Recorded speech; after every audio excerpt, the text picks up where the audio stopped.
It's right there, that's fine. Okay. Oh yeah, he's got me. We got it. Okay, now turn it off. All right. Good afternoon, everybody. There are some things that I'd like to share with you today. There is something on our grocery store shelves that is a threat to your health. What did you eat for breakfast this morning? Cereal. Cereal. Have you guys eaten any of these products in the last few weeks? No. Or products similar to these? No. I was diagnosed with an autoimmune disease several years ago, and I've set out on a path to improve my own health. And in doing so, I've done some research and I've learned some things about the food that we're all eating.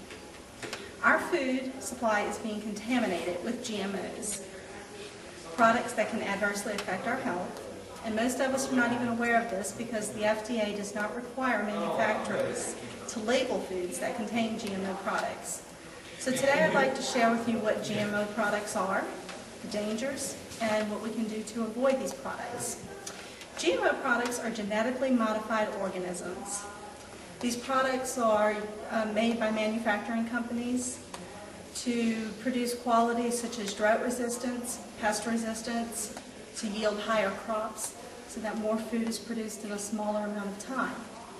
But along with these good things, or seemingly good things, are risks.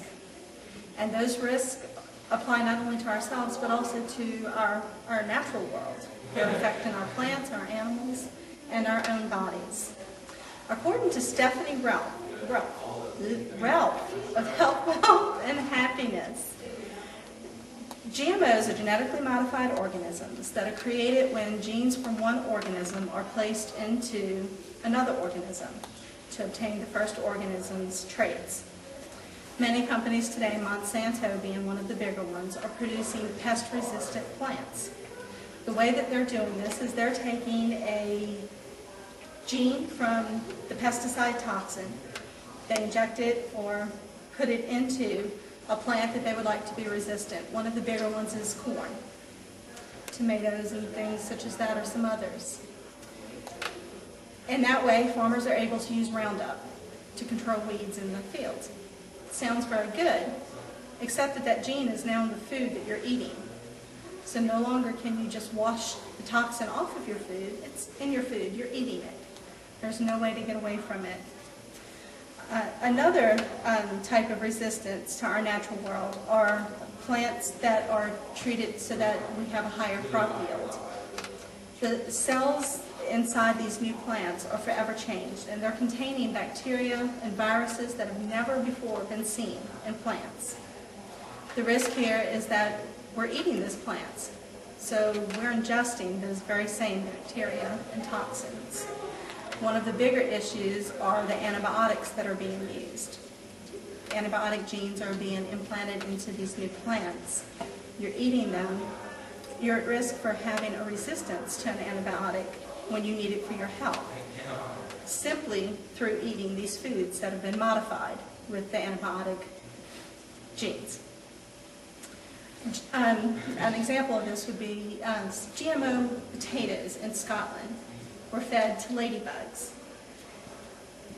These ladybugs were found to have half the lifespan and about a quarter of the egg production after eating these potatoes. Same potatoes that people in Scotland were eating. But the FDA here tells us that there are no risks to us. It doesn't quite make sense, but some of the threats to humans can be, according to the World Health Organization, that when you are taking genes from one plant and putting them into another, and these plants are making their way onto our grocery store shelves, a big risk is for people with peanut allergies.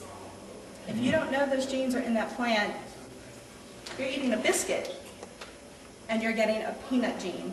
You're at risk for having a severe allergic reaction and no one knowing why. So what can we do about this?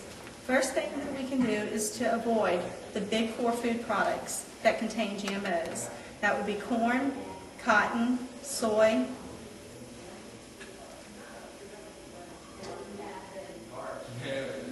oh my gosh, and canola products, pardon me.